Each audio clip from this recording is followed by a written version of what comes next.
Hello सांग मैंने जय जगन्नाथ। तो मु गाँव को आसी आमर गाँव में मंदिर पूजा थिला और भोट भी अच्छी 1 तारिख रे। तो मते भोट दवापाई भी आसार थिला।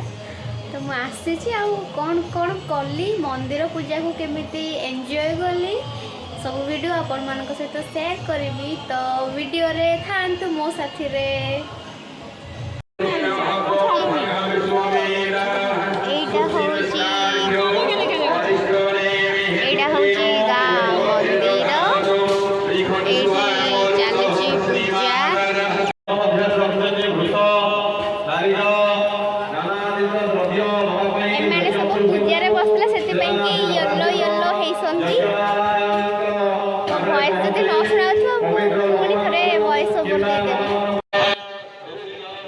पूजाटा 2 दिन है स्टार्ट है। फास्ट दिन कलसी जो यात्रा थाए ना कौन कलसी पानी बुड़े नहीं आसती। तो से फास्ट दिनटा मु मिस कर देती। मो सेकेंड दिन को आसिक पहुँचली घरे।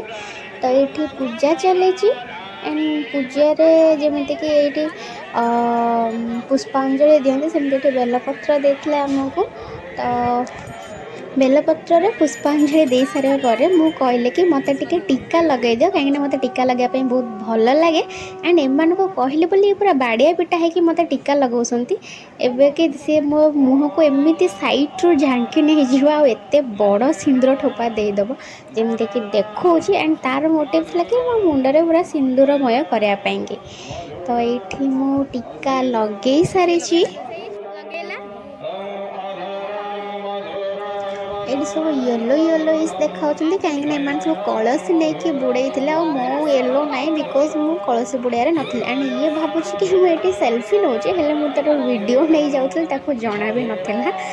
तो सी निद कौर आसीगला आलती टाइम आलती नहीं सारा पर मो नजर पड़गला खाइबा ऊपर। तो मुझे खाइबा आड़े जाकि बुली आसिली जोटा कि रोसे चलती। एंड ये मंदिर परिक्रमा कर कर्ता होते तापर मंदिर परिक्रमा कर सारा किसी ठाकुर किसी जिनस ये से सैड्रे मटी तले पोतीदेले। पूजा सरीगला ये सब कलसी जो नहीं आसी पुणी विसर्जन करने चले।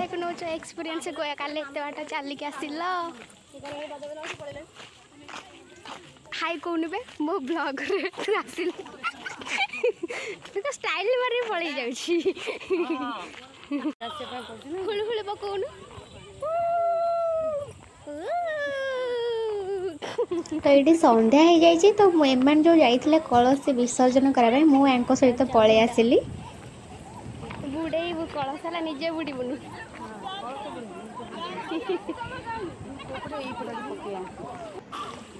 आउ जो कलसी विसर्जन होची आम गाँव में उपस्थित थिबा तेलेंगा पोखरी।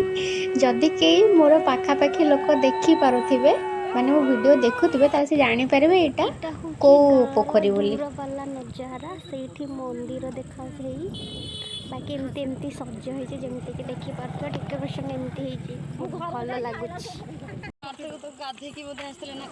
बाकी डेकोरेशन कथा जदि कहबे डेकोरेशन बहुत सिंपल थिला एंड बहुत भल थिला। मो भाई जते मते नै के आसिला घर को तो मते पचारला डेकोरेशन केमती हेइছে बोले हां भल हेइछि। तापर आमर भजन संध्या आरंभ हो जाइए। एंड से एते बढ़िया से भजन गाउथिले ना पूरा समस्ते झुमी उठुଥିଲେ एमिति।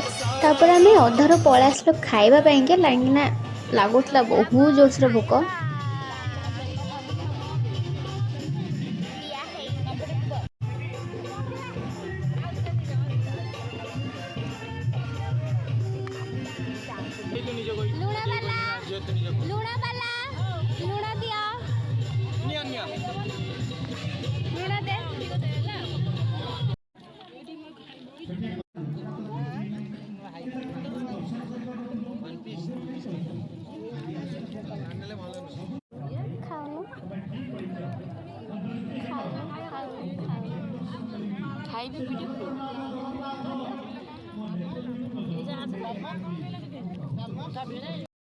खाई ସାରିବା ପରେ ସେ ଯେଉଁ ଭଜନ ଯେଉଁମାନେ ବି ଗାଉଥିଲେ ତାଙ୍କ ଭଜନରେ ପୁରା ସମସ୍ତେ ମୋହିତ ହେଇକିନା ପୁରା ବୁଢ଼ାଠୁ ଲଗେଇକି ଟୋକା ଛୋଟ ଛୁଆ ଏମିତିକି ଯେଉଁ ବି ମୋର ଭଉଣୀମାନେ ସ୍ତ୍ରୀ ଲୋକମାନେ ଭାଉଜମାନେ ସବୁ ଥିଲେ ସେମାନେ ବି ପୁରା ତାଙ୍କ ସହିତ ତାଳରେ ତାଳ ଦେଇକିନା ଝୁମି ଉଠିଲେ ଆଉ ଡ୍ୟାନ୍ସ କରିବା ପାଇଁକି ଲାଗିଲେ। ସେଇଟା ବହୁତ ବଢ଼ିଆ ଗୋଟେ ପାର୍ଟ ଥିଲା ପୂଜାର। ତ ମୁଁ ବହୁତ ଏନ୍ଜୟ କଲି ଆମ ପୂଜାକୁ। ଯଦି ଆପଣଙ୍କୁ ଏଇ ଭିଡ଼ିଓଟି ଭଲ ଲାଗିଛି ତାହେଲେ ନିହାତି ଭାବେ ଲାଇକ୍ କରିବା ପାଇଁକି ଭୁଲିବେନି, ସେୟାର କରିବେ, କମେଣ୍ଟ କରିବେ ଆଣ୍ଡ ସବସ୍କ୍ରାଇବ୍ କରିବେ। Thank you for watching. ଆଉ ଏମିତି ମୁଁ ଭିଡ଼ିଓ ବନାଉ ଚାଲିଥିବା ଆପଣମାନେ ବି ଦେଖି ଚାଲନ୍ତୁ।